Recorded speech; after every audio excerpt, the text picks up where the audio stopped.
you from the treehouse. So we've been on a long journey. This blog series has been a spin-off from the article that we had done in Wood Floor Business Magazine called The Tradesman's Curse. It's about business management. It's about redefining what success looks like in the wood floor industry. And so it's been a great run. I think we've covered a lot of great topics, basically 7 pillars. And so this is the 7th pillar, which is about cash flow and budgeting management, creating a system where you can anticipate your revenue and your expenses, and you can really begin to plan, be less reactionary, be proactive, instead of just reacting to whatever is happening. And then the other thing that I want to talk about is how freeing that can be, about how much less stress that is, really being able to predict and understand where your numbers are. Sometimes the bank account looks great, but you haven't counted all the cost. And sometimes when you haven't counted all the cost, well, there could be repercussions from that. You can get yourself in a bad spot. So what we do now is we project out a few months in advance, and we can project out farther, a whole year if we want to. Because this is the thing, every business is going to have a monthly expenses. You're always going to have your payrolls. You're always going to have all your recurring expenses. Anything that you rent or own or you're making payments on. All those things are all very predictable. And what you can do, what we do is we have a monthly budget that we do for recurring expenses, and then we have another budget for sinking funds, purchases that we know that we're going to need to make, new equipment, just a fund so that we can, project out in our cash flow the ability to be able to make those purchases, whether it's inventory products or not, maybe it's something that's saving up for maybe a new building or something like that. So the idea is that you have everything accounted for so you can really see, what things are looking like moving forward. You could make strategic purchases. There's so many things that you can do if you really know your numbers. It really helps, I know for me, helped me not to operate out of fear because I can really see where things are going. And hey, sometimes things are lush and sometimes things are lean. And so, if things are lush, you can, really work on growth and expansion. But, sometimes if things are lean, and lean doesn't even necessarily mean that you're not successful. It's just that sometimes there's a lag of big projects getting paid. Sometimes projects get delayed.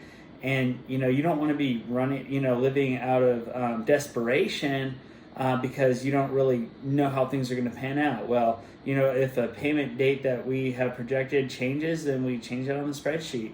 And, it really doesn't have to be that complicated. We've built a ledger system using Excel spreadsheets. It's very simple. We basically just, like I said, have those 3 budget categories. And this is the other thing too. A lot of people are scared to budget because they don't think that they really know what their costs are going to be. You can look at historical data, look at your last year's profit and loss statements. You can average so many things out that you can't get definite numbers on. We know how much we're going to spend on our job supplies. We could just look at last year's and average it out. You can bump it up a little bit if you want to be safe. Our payrolls end up averaging out. We can put that in there. Yeah, it can change, but it's better to have at least a number in there that can give you a great, way to forecast out. So, these are all just tips that I want to give you to get your brain, thinking about how you can better manage those types of things, because really that's the difference of a company that is going to break through that get glass ceiling. A company that's going to really be able to thrive is the companies that put the forethought and the work into creating a management system. This is what I would encourage too, is create a management system that you could train somebody to manage for you. Something that you're not going to have to work on the nuts and bolts. Really that's how you're going to get true freedom, is to be able to have a system where somebody can, follow an SOP to, copy and paste numbers into these spreadsheets. That's really all it takes. You want to reconcile it, keep it up to date, and put inputs moving forward. That's really a true way to get lead measures. and so much we operate in lag measures, and that makes us reactionary and chaotic. A great example is your profit and loss statement. That's a great resource to have, but it is a lag measure. It tells you what already happened. So what I want to say, tell you is that your schedule is a lead measure, your accounts receivable is lead measures. How you book your schedule is going to be a lead measure. You can strategize over that. You can have so much control over it. You can prospect, for new clients and leads and market. There's all these types of things that can give you great forecasting measures. The more that you can forecast and be less reactionary, the better you're going to be off. So, like I said, I think there's so much opportunity in the wood floor industry. So many of us haven't done this, these kind of things in the history of our businesses. And, the trades are, coming alive. They're thriving. And it's looking good for us. There's going to be a lot of opportunity moving forward. So I just want to encourage you to stay strong.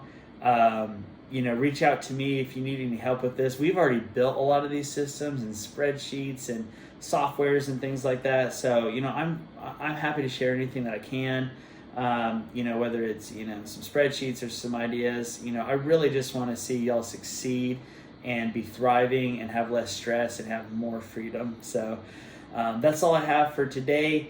We're going to be doing some follow-up series on everything that we've been talking about, frequently asked questions. I do get a lot of emails and a lot of people wanting to implement a lot of this, and that is the key is in implementation. So feel free to reach out to me.